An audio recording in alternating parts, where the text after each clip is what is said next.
میں تھوڑے تھوڑے اشارے کر کے بتا دیتا ہوں. جب آپ بیٹے ہیں تو آپ کہہ رہے ہیں کاش میرے ماں باپ زندہ ہوتے، میں ان کی خدمت کرتا. پھر فرمایا اور نہیں تو میری ماں تو ہوتی. چونکہ ماں کو دیکھا ہے نا، باپ کو دیکھا نہیں ہے، تو فرمایا کاش میری ماں زندہ ہوتی اور میں عشاء کی نماز کے لیے مصلی پہ کھڑے ہو کے الحمدللہ رب العالمین پڑھ رہا ہوتا، اور ادھر سے میری ماں مجھے بلاتی محمد، تو میں نماز توڑ کے کہتا جی اماں جان میں آ رہا ہوں، نماز پھر پڑھا دوں گا. اپنے والدین کی عزت کرو. یہاں کا بڑھاپا بڑا خوفناک ہے کہ اولادیں چھوڑ جاتی ہیں اور ماں باپ ٹوائلٹ جانے سے بھی عاجز ہوتے ہیں. اپنی ماں کی دعا لو، اپنے باپ کی دعا لو. میرے نبی نے فرمایا ہاں عمر میرے بعد ایک آدمی آئے گا، اس کا نام ہوگا اویس، اور وہ کرن کی شاخ سے ہوگا. ہو گیا ٹائم؟ اچھا.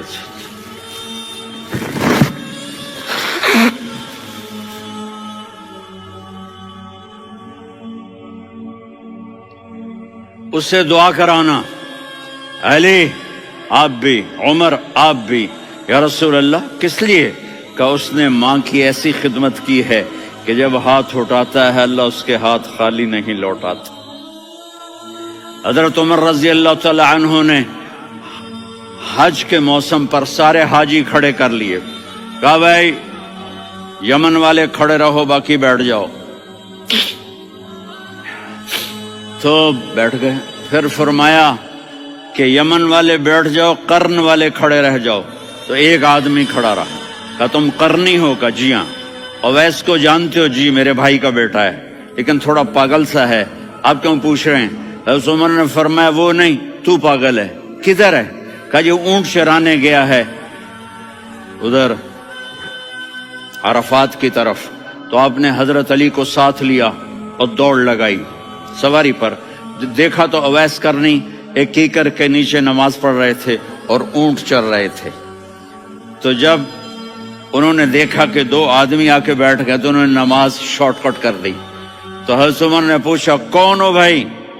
کہا جی میں مزدور ہوں. کہا تیرا نام کیا ہے؟ کہا جی اللہ کا بندہ. کہا رے بھائی تیری ماں نے تیرا نام کیا رکھا ہے؟ اس نے تو نہ حضرت عمر کو دیکھا تھا نہ علی کو. وہ کہنے لگا بھائی تم کون لوگ ہو میرا انٹرویو کرنے والے؟ یہ تو میں اپنی زبان میں کہہ رہا ہوں.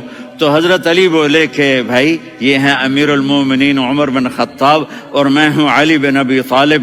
تو وہ ایسے کانپنے لگے. میں معافی چاہتا ہوں، میں پہلی دفعہ آیا ہوں، میں نے آپ کو دیکھا نہیں. فرمائیے آپ. حضرت عمر نے کہا ہاتھ اٹھا ہمارے لیے دعا کر. تو وہ رونے لگی. آپ نبی کے صحابی، میں عاجز مسکین میں دعا کروں؟ میری اوقات ہے میں دعا کروں؟ کہاں؟ ہمیں ہمارے نبی نے فرمایا تھا اویس آئے تو دعا کروانی ہے. عمر اور علی جیسی ہستیوں کو دعا کے لیے کہا جا رہا ہے. پیچھے تہجد ہے؟ نہیں. جہاد ہے؟ نہیں. علم ہے؟ نہیں. نماز ہے؟ نہیں. روزہ ہے؟ نہیں. زکوٰۃ ہے؟ نہیں. خیرات ہے؟ نہیں. کیا ہے؟ ماں کی خدمت، ماں کی خدمت، ماں کی خدمت. میرے نبی نے فرمایا لوگ جنت میں چلیں گے، اویس چلے گا. جب گیٹ پر پہنچے گا تو اللہ کہیں گے اویس کو پیچھے ہٹا دو، باقی اندر چلے جاؤ. تو اویس کرنے ڈر جائیں گے کہ یا اللہ جنت کے دروازے پر مجھے پیچھے ہٹا دیا.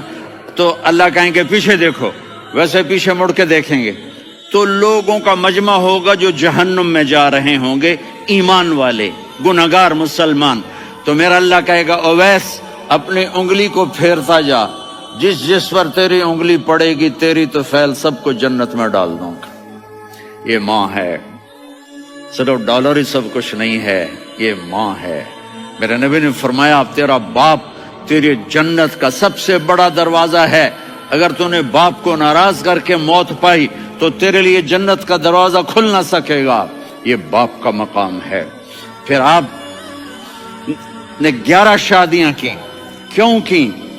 سنو حدیث، ما تزوجت وما زوجت الا بوحی من السماء نزل به جبریل.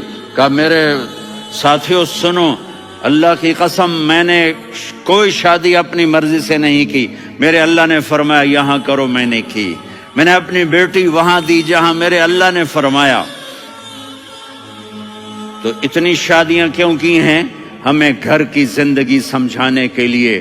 میری بات غور سے سنو، دنیا کا سب سے بڑا رشتہ خاوند اور بیوی ہے. سب سے مقدس رشتہ ماں باپ ہے، لیکن سب سے بڑا رشتہ خاوند اور بیوی ہے. جب یہ ٹوٹ جاتا ہے تو پوری نسل برباد ہو جاتی ہے. اس لیے آپ نے زندگی گزار کے دکھائی. آپ گھر میں جھاڑو دے رہے ہیں، آپ آٹا گوندھ رہے ہیں، آپ حضرت عائشہ کو لقمے بنا کے کھلا رہے ہیں، اور حضرت عائشہ کی دلداری کے لیے فرما رہے ہیں عائشہ سننا حدیث طبرانی کی، عائشہ انہو لیہون علی الموت ان اریتک زوجتی فی الجنہ. عائشہ مجھے جب سے پتا چلا ہے نا کہ تو جنت میں میری بیوی ہے تو مجھے تو مرنے کا شوق لگ گیا ہے. اللہ کی قسم ہمیں سکھانے کے لیے تھا. جس نے اللہ کو دیکھ لیا ہو اسے عورت کی کیا خواہش رہ جاتی ہے. یہ ہمیں سکھانے کے لیے تھا کہ سب سے زیادہ عزت بیوی اپنے خاوند کو دے، خاوند اپنی بیوی کو دے. ہن لباس لکم وانتم لباس لہن، تمہاری بیوی تمہارا لباس ہے. اور اللہ بیوی سے کہتا تیرا خاوند تیرا لباس ہے. آپ نے 11 گھروں کو کس طرح آباد کیا، کس محبت سے کیا کہ 2 مہینے چولہا نہیں جلتا اور کسی کی زبان پر شکایت نہیں. یہ حسن سلوک، یہ محبت. حضرت عائشہ کی عمر تھوڑی تھی، جہاد کے سفر سے واپسی ہو رہی تو آپ نے صحابہ سے کہا بھائی چلے جاؤ سارے آگے چلے گئے تو صرف آپ دونوں رہ گئے. تو آپ نے کہا عائشہ دوڑ لگائیں. سبحان اللہ. حضرت اما عائشہ نے نہیں کہا، میرے نے عائشہ دوڑ لگائیں. میں کہا جی لگائیں. تو کہنے لگے ہمیں دوڑ لگائی. کہنے لگے میں آگے نکل گئی، آپ پیچھے رہ گئے. چند سال گزرے تو پھر ہم جہاد کے سفر سے آ رہے تھے تو آپ نے کہا صحابہ سے جاؤ بھی چلے جاؤ آگے آگے آگے آگے. وہ غائب ہو گئے. پھر آپ نے کہا عائشہ دوڑ لگائیں. تو میں نے کہا جی لگائیں. کون دنوں ذرا میں موٹی ہو گئی تھی، تو جب دوڑ لگی تو میرے نبی آگے نکل گئے، میں پیچھے رہ گئی. تو ہم نے کہا ہاذہ بتلک، عائشہ تو میں اب برابر ہو گئے. ایک دوڑ تم نے جیتی، ایک دوڑ میں نے جیتی. یہ ہمیں گھر کی زندگی سکھانے کے لیے تھا کہ گھر میں بیوی کے ساتھ کیسا ہونا چاہیے. اور عورتوں کے لیے کہا اگر میری شریعت میں سجدہ ہوتا تو میں بیوی سے کہتا اپنے خاوند کو سجدہ کرے، تاکہ ایک نسل تیار ہو. بیلنس زندگی گزارو. میں نے کل بھی کہا تھا، آج بھی کہہ رہا ہوں، امبیلنس لائف ہماری اولاد کو تباہ کر رہی ہے. میرے پاس